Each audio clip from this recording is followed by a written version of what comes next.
In the remote forests of northern Minnesota, where the Aurora Borealis dances above pristine wilderness, some mysteries transcend scientific explanation.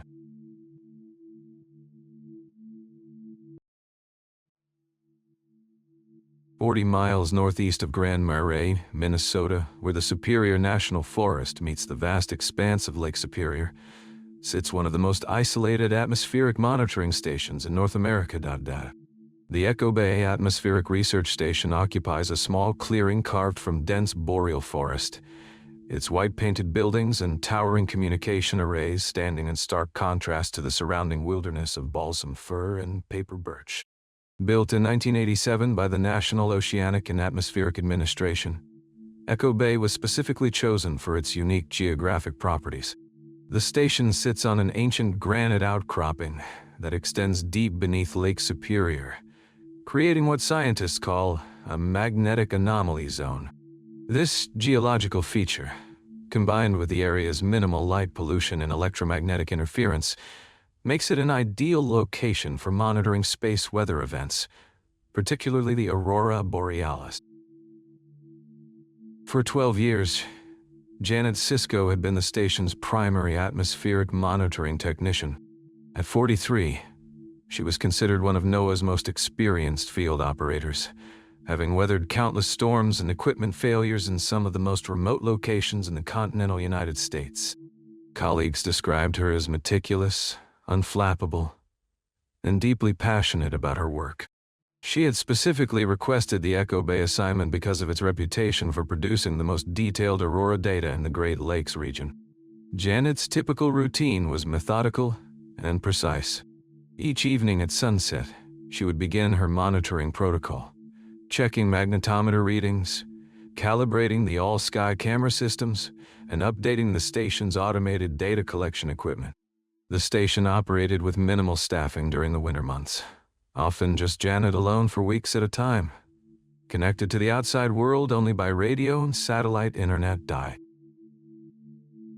On March 16, 2023, Janet completed her standard evening check-in with NOAA's Space Weather Prediction Center in Boulder, Colorado. Her voice, recorded in the center's communication logs, was calm and professional as she reported nominal equipment status and clear skies. Weather conditions were perfect for aurora observation, with temperatures holding steady at -12 degrees Fahrenheit and virtually no cloud cover. That was the last anyone heard from Janet Sisko. What made her disappearance particularly puzzling was Janet's deep familiarity with both the equipment and the harsh Minnesota wilderness surrounding the station. She had survived equipment failures, power outages, and blizzards that had stranded her for days. She knew every trail within a 20-mile radius and carried emergency supplies as a matter of routine. Janet was not the type to take unnecessary risks or venture unprepared into the forest, especially not during one of the most significant geomagnetic events in recent memory. The Echo Bay Station's mission had always been to monitor and record space weather phenomena, but on the night of March 17, 2023, it appears the station may have recorded something unprecedented. The question investigators would soon face was whether Janet Sisko had simply witnessed this phenomenon, or whether she had somehow become part of it. The first indication that March 17, 2023, would be extraordinary came from NOAA's Space Weather Prediction Center in Boulder at 4:17 p.m. Mountain Time. A massive coronal mass ejection from the sun, detected by solar observation satellites, was heading directly toward Earth. The predicted arrival time, approximately 11:00 p.m. Central Time. Dr. Patricia Wolf, the center's senior forecaster, later described the event as potentially the strongest geomagnetic storm to impact North America since the Halloween storm of 2003. The projected KP index, which measures geomagnetic disturbance levels, was expected to reach 8 or 9 on the scale of 0 to 9. Such storms can disrupt power grids, satellite communications, and GPS systems across entire continents.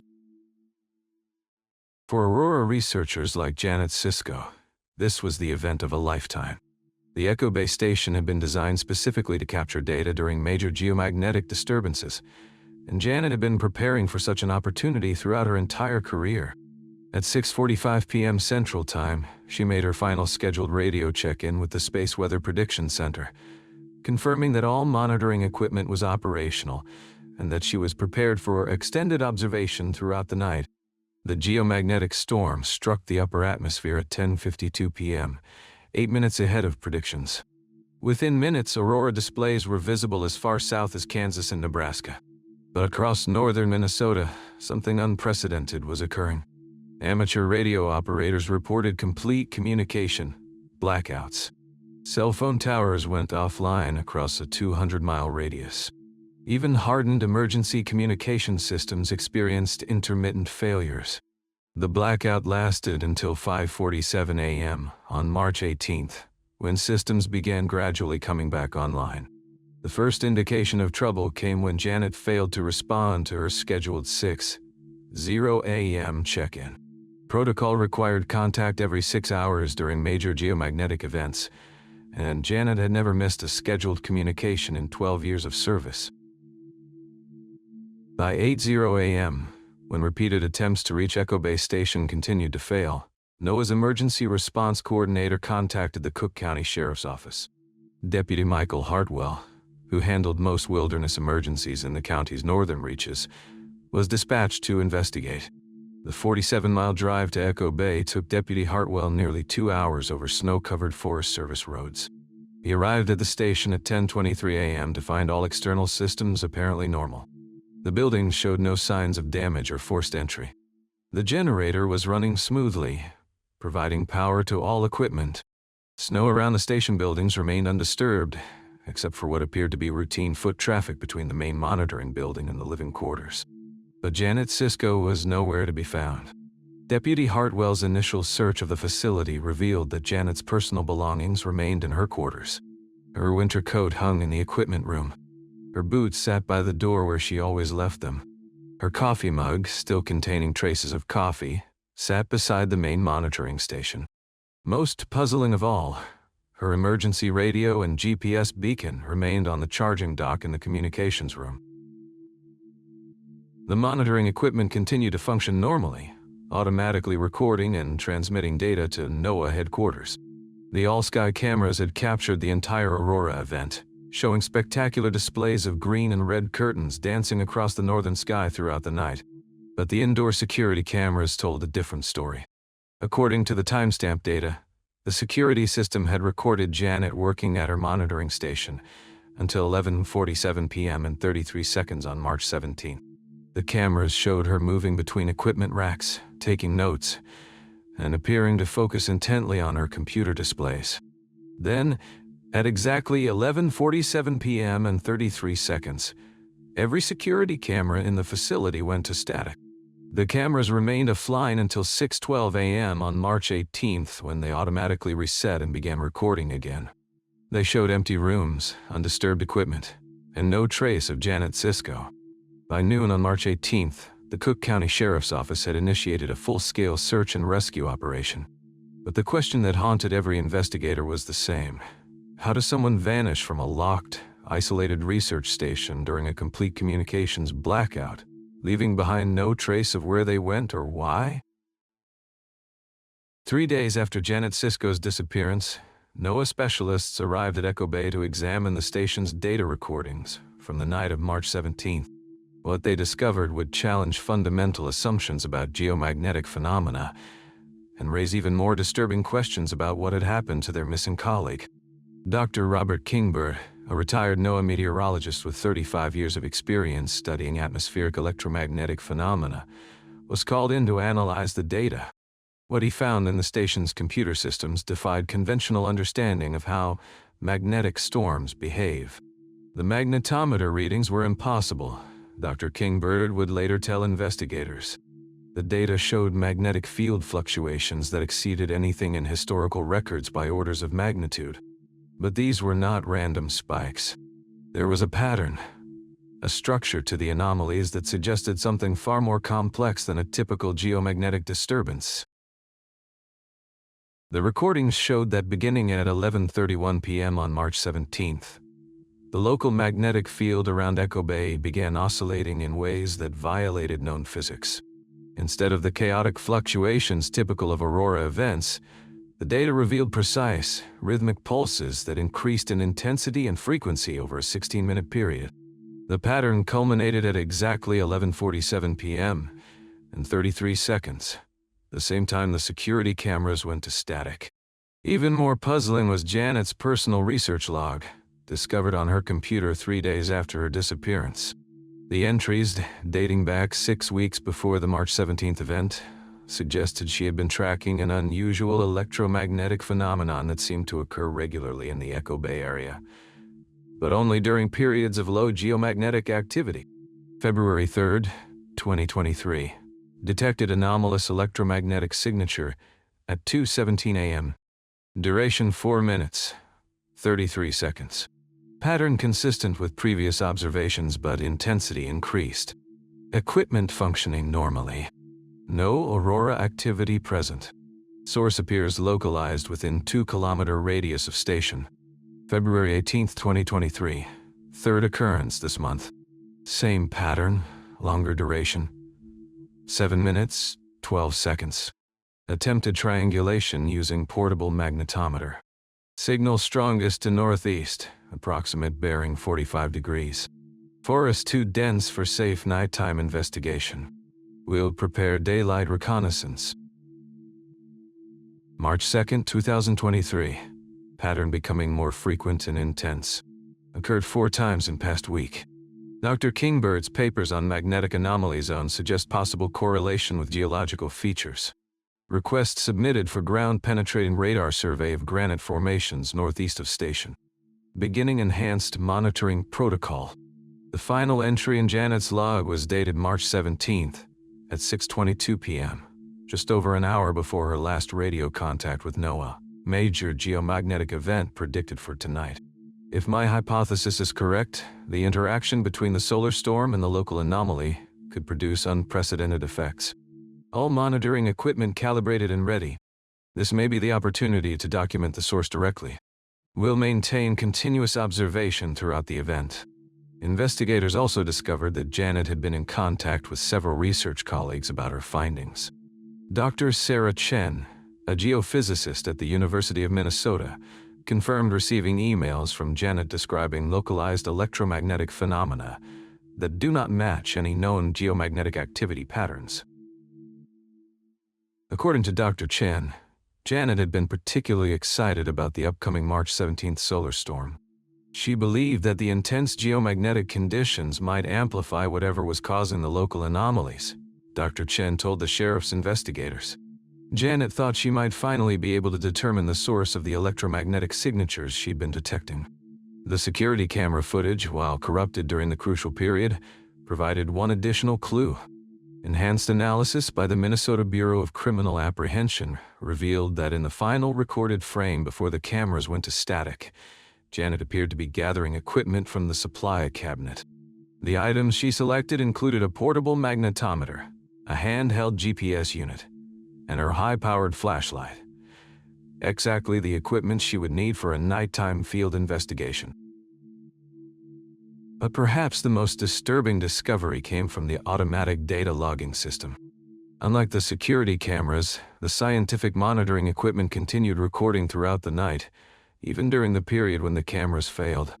The data showed that the mysterious electromagnetic anomalies Janet had been tracking didn't stop when the geomagnetic storm ended. In fact, they continued for hours after the Aurora activity ceased, gradually diminishing in intensity but maintaining the same rhythmic pattern Janet had documented in her research logs. Most unsettling of all, the monitoring equipment continued to detect these anomalous electromagnetic signatures even after Janet's disappearance. Whatever phenomenon she had been investigating was still active in the forests around Echo Bay, and it appeared to be growing stronger. The question facing investigators was no longer simply where Janet Sisko had gone, but what she might have encountered in the darkness beyond the research station on that unprecedented night in March. Elder Mary Jourdain of the Grand Portage Band of Lake Superior, Chippewa, had lived her entire 78 years along the north shore of Lake Superior. When Cook County investigators reached out to tribal authorities for assistance with the Echo Bay search, Her name was mentioned immediately. As a traditional knowledge keeper and former member of the tribal council, Elder Jourdain possessed generations of wisdom about the land, the lake, and the phenomena that scientists were only beginning to understand. The meeting took place on March 25th, 8 days after Janet's disappearance, at the Grand Portage Community Center. Elder Jourdain, accompanied by her grandson Thomas Kingbird, a tribal police officer who served as translator for technical terms, listened carefully as investigators described the circumstances of Janet Sisko's vanishing and the strange electromagnetic readings recorded at Echo Bay. "My grandmother told me stories about that place," Elder Jourdain said in Ojibwe, with Thomas translating. "She called it Gichi Manidu Akin, the place where the Great Spirit dances. The lights in the sky, what you call Aurora, we know as the spirits of our ancestors dancing. But there are certain places, certain times, when the boundary between this world and the spirit world becomes thin." According to traditional Anishinaabe teachings, the Aurora Borealis represents the spirits of the dead dancing in celebration. During most Aurora events, this is considered a blessing, a sign that the ancestors are watching over the living. But Elder Jourdain explained that there are specific locations where the spiritual activity becomes dangerous, particularly during the most intense geomagnetic storms. "The area where your scientist disappeared," she continued, "that has always been known as a crossing place. The granite there is very old, older than memory. It holds power. During strong Aurora events, the spirits become active. Sometimes they can pull the living into their dance." Thomas Kingbird, who held a degree in forestry from the University of Minnesota in addition to his traditional teachings, provided additional context. "From a scientific standpoint, the electromagnetic properties of the granite formations in that area have been documented for decades. But from our traditional perspective, those are not just geological phenomena. They are indicators of spiritual activity." Elder Jourdain revealed that tribal oral history contained accounts of similar disappearances dating back generations. Her own great-grandmother had spoken of a fur trapper who vanished from the same area during a major Aurora event in the winter of 1889. Tribal hunters had found his camp intact, his supplies untouched, but the man himself was never seen again. "The old people said he was taken by the dancing lights," Elder Jourdain explained. "They warned us never to go alone to that place during times when the sky spirits are strong. Always travel with others. Always carry tobacco for offerings. Always show proper respect." More recent tribal history included the disappearance of a Grand Portage tribal member in 1979. Jimmy Morrison, a 24-year-old college student home for spring break, had gone ice fishing on a remote lake near Echo Bay during a major Aurora event. His fishing shelter was found the next morning with a fresh fire still burning in the portable stove. But Jimmy Morrison was never found despite extensive search efforts by both tribal and county authorities. "That was during another big geomagnetic storm," Thomas Kingbird noted, checking his notes. "March 13th, 1979. Very similar to what happened on March 17th this year." Elder Jourdain also shared warnings that had been passed down through generations about the spiritual dangers associated with intense Aurora activity. Traditional protocol required specific ceremonies and offerings before entering areas of high spiritual activity, particularly during major sky events. More importantly, tribal teachings emphasized that certain locations should never be visited alone during Aurora storms. "The scientist lady, she was alone," Elder Jourdain observed. "She had no protection, no understanding of the spiritual forces in that place. The spirits may have mistaken her for someone who wanted to join their dance." When asked whether traditional knowledge offered any hope for Janet's recovery, Elder Jourdain's response was both compassionate and sobering. "Sometimes people come back from the spirit world," she said, "but they are changed. They carry part of that other realm with them. And sometimes they choose to stay in the place of dancing lights." The conversation took an intriguing turn when investigators mentioned the continuing electromagnetic anomalies being recorded at Echo Bay Station. Elder Jourdain nodded knowingly. "The spirits are still active there," she said. They will remain active until the proper ceremonies are performed, until the spiritual balance is restored. The dancing lights have been disturbed. They need to be honored properly before peace can return to that place. As the meeting concluded, Elder Jourdain offered to conduct traditional ceremonies at the Echo Bay site, with the permission of the authorities. She emphasized that from the traditional perspective, Janet Sisko's disappearance was not just a missing person case. It was a spiritual disturbance that required traditional remedies alongside conventional search methods. Science looks for answers in machines and numbers, she said. But some mysteries can only be understood through the wisdom of the ancestors. Both ways of knowing may be needed to bring resolution to this matter. Dr. Robert Kingbird had been retired from the National Oceanic and Atmospheric Administration for 3 years when the call came from Cook County. The 68-year-old meteorologist was tending to his tomato plants at his home in Grand Rapids when Sheriff Martinez explained why they needed his expertise. Janet Sisko had been calling me, Kingbird told investigators during his interview on March 22nd. Starting back in early February, she was tracking something unusual at Echo Bay, something she could not quite categorize. Kingbird, who had spent 35 years studying atmospheric phenomena across the Great Lakes region, had known Janet professionally for over a decade. Her reputation for meticulous data collection was unquestioned. According to Kingbird, Janet's initial calls focused on electromagnetic readings that didn't align with standard geomagnetic storm patterns. She was seeing localized field fluctuations that preceded the larger Aurora events by several hours, he explained. Like a signature, she called it. Something that suggested the magnetic disturbances were not entirely natural. The revelation prompted investigators to dig deeper into historical records. Working with the Minnesota Historical Society and Tribal Archives, they began examining disappearances in the region dating back to the establishment of formal atmospheric monitoring in the late 1970s. What they discovered was troubling. On October 14, 1979, during a major aurora event visible as far south as Iowa, weather observer Thomas Hennepin vanished from the Silver Bay monitoring station 40 miles southeast of Echo Bay. His logbook entries stopped abruptly at 11:23 p.m., with his final notation reading, "Unprecedented field variance, investigating source." 16 years later, on September 8, 1995, atmospheric technician Sandra Whitehorse disappeared from the temporary monitoring station established at Finland, Minnesota, during another significant geomagnetic storm. Security footage showed her leaving the facility at approximately midnight, walking deliberately toward the tree line. She was never seen again.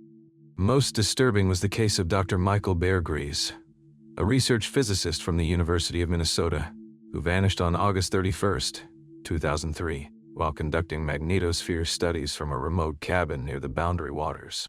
His colleagues found his equipment still recording data, but Dr. Beargrees had simply vanished. His research notes, discovered weeks later, contain repeated references to direct electromagnetic field interaction and threshold point documentation. Every single case occurred during peak geomagnetic activity, Dr. Kingbird noted grimly. Every person was alone at a monitoring station or research facility. In every instance, they seemed to be actively investigating unusual electromagnetic readings when they disappeared. The pattern extended beyond simple correlation. Each disappearance occurred within a 60-mile radius of Lake Superior's North Shore, in an area that geological surveys had identified as containing significant iron ore deposits and unusual magnetic rock formations. The combination of metallic geology and lake effect atmospheric conditions created what some researchers termed a natural electromagnetic amplification zone.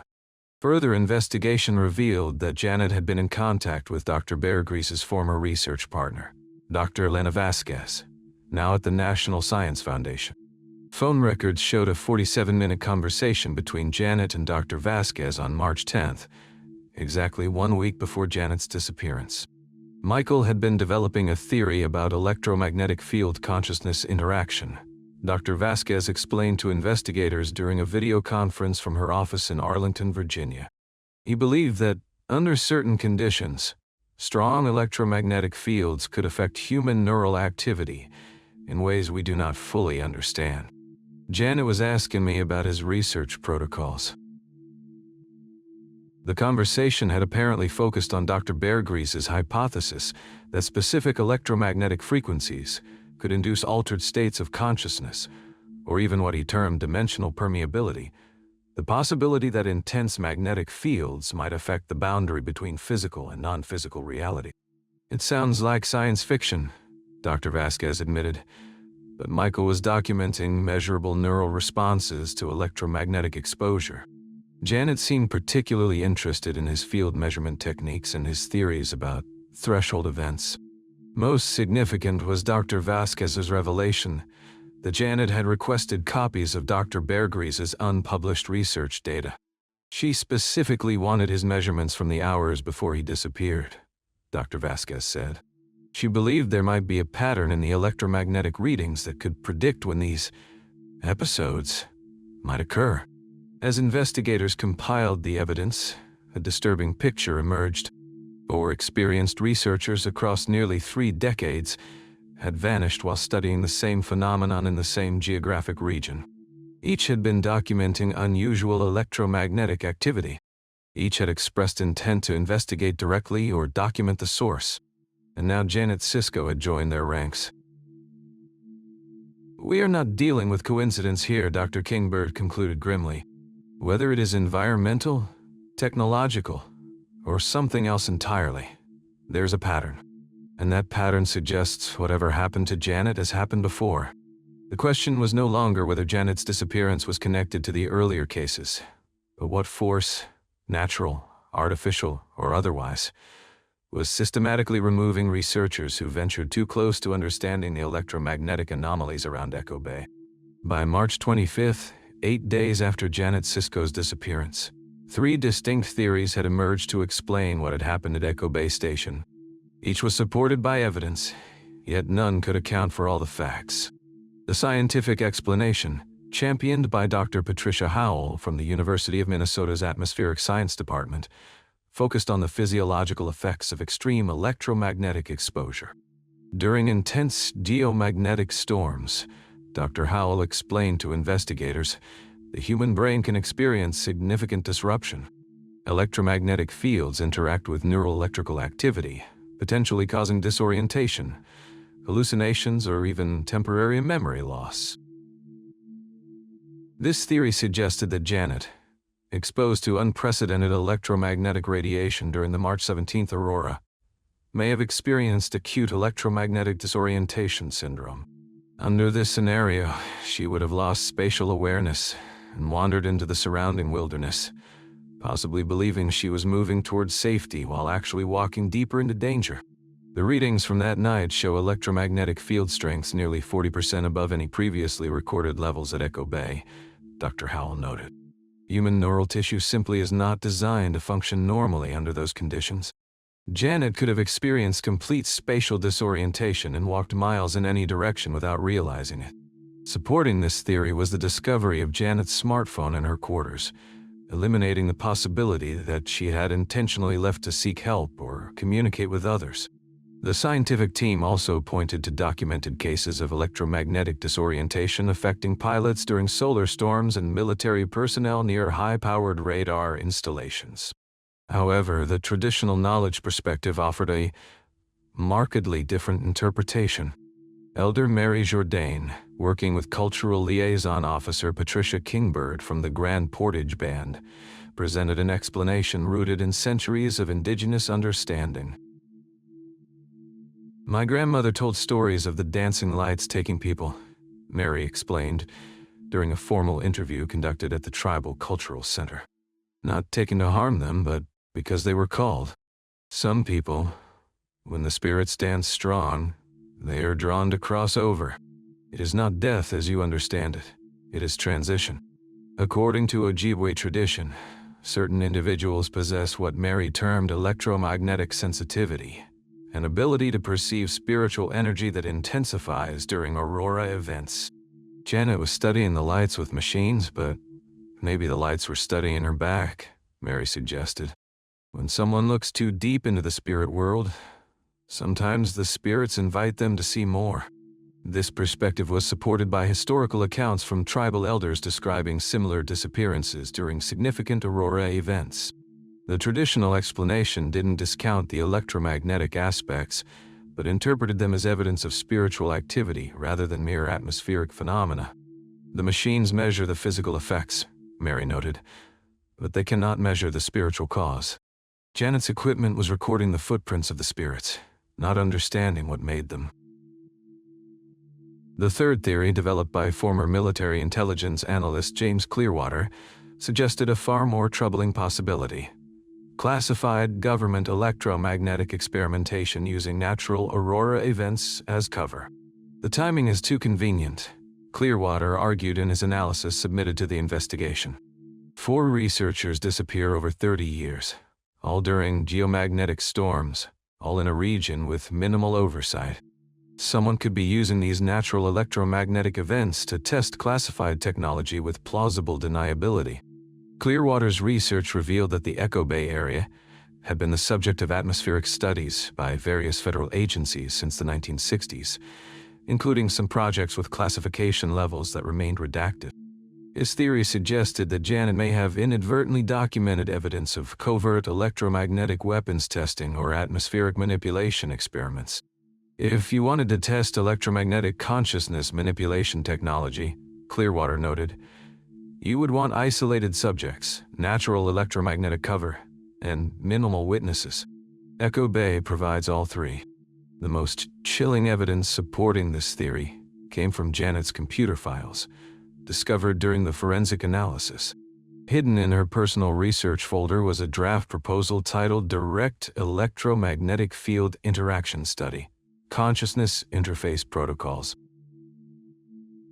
The document, dated March 12th, 5 days before her disappearance, outlined Janet's hypothesis that controlled electromagnetic exposure could induce what she termed enhanced perceptual states. Most significantly, the proposal included detailed protocols for direct field interaction experiments and references to consciousness threshold documentation. She was planning to expose herself directly to the electromagnetic field, noted computer forensics specialist David Maki. Not just measure it, but position herself within it during peak activity. This was not scientific observation. This was human experimentation. The proposal revealed that Janet had been corresponding with researchers studying electromagnetic consciousness interaction, including several affiliated with projects that had received funding from classified government sources. Her research plan called for direct neural interface with geomagnetic field fluctuations during Aurora maximum. Most disturbing was the proposal's conclusion. If consciousness is fundamentally electromagnetic, then controlled electromagnetic exposure during natural amplification events may allow documentation of consciousness field interface thresholds. Direct measurement requires direct participation. Janet had planned to make herself a test subject. Whether driven by scientific curiosity, spiritual calling, or something more sinister, Janet Sisko had deliberately exposed herself to forces that had already claimed 4 other researchers. The question was no longer what had happened to her, but why she had chosen to let it happen. Each theory offered compelling explanations, yet significant questions remained unanswered. Had Janet been the victim of natural forces beyond her understanding, called by spiritual entities from another realm? Or had she become an unwitting subject in a classified experiment? The electromagnetic anomalies continued at Echo Bay, and whatever had taken Janet Sisko remained active in the forests of northern Minnesota. The search for Janet Sisko officially expanded to encompass 500 square miles of northeastern Minnesota wilderness on March 30th, 13 days after her disappearance. Teams from Cook County, Lake County, the Minnesota State Patrol, and volunteer organizations from 3 tribal communities combed dense forest, lake shores, and rocky terrain that had barely changed since the last ice age. They found nothing. No clothing, no equipment, no footprints, no trace that Janet Sisko had ever walked among the ancient pines and granite outcroppings surrounding Echo Bay. The search included thermal imaging flights, ground-penetrating radar sweeps of likely shelter locations, and systematic searches of every cabin, mine shaft and cave within the expanded perimeter. In my 28 years of search and rescue, Coordinator Tom Bradley stated during the April 5th press conference, I have never encountered a case where someone simply vanished so completely. Usually, even in the worst scenarios, we find something. A piece of clothing caught on a branch, disturbed soil, some indication of passage. With Janet, it is as if she simply ceased to exist. But while the physical search yielded no results, the electronic surveillance continued to produce increasingly bizarre findings. The atmospheric monitoring equipment at Echo Bay Station, still operational under the supervision of replacement technician David Okoye, continued recording electromagnetic anomalies that defied conventional atmospheric science. Every night since Janet's disappearance, beginning precisely at 11:47 p.m., the exact time her image had vanished from the security cameras, the equipment registered localized electromagnetic field fluctuations, with no corresponding solar activity. It is like the atmosphere is echoing, Dr. Okoye explained during his weekly report to NOAA headquarters. Every night, at the same time, we get these readings that mirror the patterns from March 17th, but at much lower intensity. As if something is replaying. More disturbing were the audio recordings. The station's external microphones, designed to document atmospheric electrical discharge, had begun picking up what Dr. Okoye described as structured low-frequency emissions occurring during the electromagnetic anomalies. They are not random, he noted in his report. There is a pattern, almost like communication, but not in any frequency range associated with natural atmospheric phenomena. Computer analysis of the audio recordings revealed rhythmic patterns that seemed to follow mathematical sequences, leading some researchers to speculate about artificial origins. However, attempts to decode or respond to the patterns yielded no results. Elder Mary Jourdain offered a different interpretation of the ongoing phenomena. The spirits are still dancing there, she explained during an interview at the Grand Portage Cultural Center. But now they are dancing for her, welcoming her. The machines are just here in the celebration. Mary reported that tribal members living near the Echo Bay area had experienced increased spiritual activity since Janet's disappearance. People are having dreams about her, Mary said.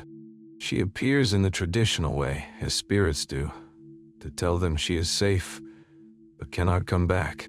She has crossed over to where the dancing lights live. Several tribal members independently reported dreams featuring a woman matching Janet's description, always appearing during Aurora-like light displays. In these dreams, the woman communicated that she was studying the lights from the other side and was finally understanding the pattern. Dr. Okoye, the replacement technician, reported his own unusual experiences at Echo Bay Station. During Aurora events, especially strong ones, I feel watched, he admitted during a confidential interview with investigators. Not threatened exactly, but observed. Like someone is monitoring my work the way I monitor the atmosphere.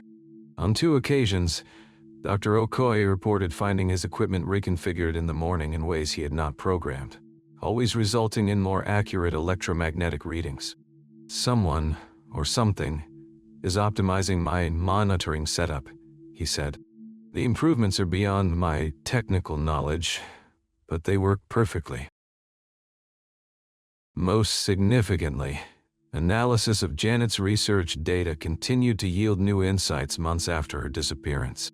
Dr. Patricia Howell's team at the University of Minnesota discovered that Janet had identified a predictive pattern in electromagnetic fluctuations that could forecast major aurora events up to 72 hours in advance, a breakthrough that could revolutionize space weather prediction. Her final data sets contain calculations that are mathematically sound but use principles we do not fully understand, Dr. Howell explained. It is as if she had access to information about electromagnetic behavior that we are only beginning to comprehend. The Janet Sisko case remains open with Cook County Sheriff's Office, though active search operations ended in October 2023. The Echo Bay Atmospheric Monitoring Station continues operating under federal oversight, with new safety protocols requiring technicians to work in pairs and maintain constant communication during aurora events. Jan's family established the Sisko Foundation for Atmospheric Research, which funds studies into electromagnetic consciousness interaction and indigenous knowledge preservation. The Foundation's mission statement reads, "To continue Janet's work understanding the connections between electromagnetic phenomena and human consciousness, recognizing that some questions can only be answered by those brave enough to seek direct experience." Today, Echo Bay Station continues recording atmospheric data that challenges conventional understanding. Whether Janet Sisko discovered something science cannot yet explain, encountered forces beyond human comprehension, or simply walked into the wilderness during a moment of electromagnetic disorientation may never be known. What remains certain is that on March 17, 2023, an experienced scientist vanished while studying phenomena that 4 others had died investigating. The dancing lights continue to appear over Lake Superior, and somewhere in the electromagnetic symphony of the northern sky, questions remain unanswered. Janet Sisko's mystery endures, as eternal and inexplicable as the Aurora itself. If this case stays with you, you're not alone. Here at Unresolved America, we cover cases like this every single day. Stories that deserve to be remembered, questions that refuse to fade. If you want to keep these investigations alive, hit that subscribe button and turn on notifications so you never miss a case. Drop a like if this story moved you, and leave a comment telling us which detail haunts you most. Until tomorrow, stay curious, stay vigilant, and never stop asking questions.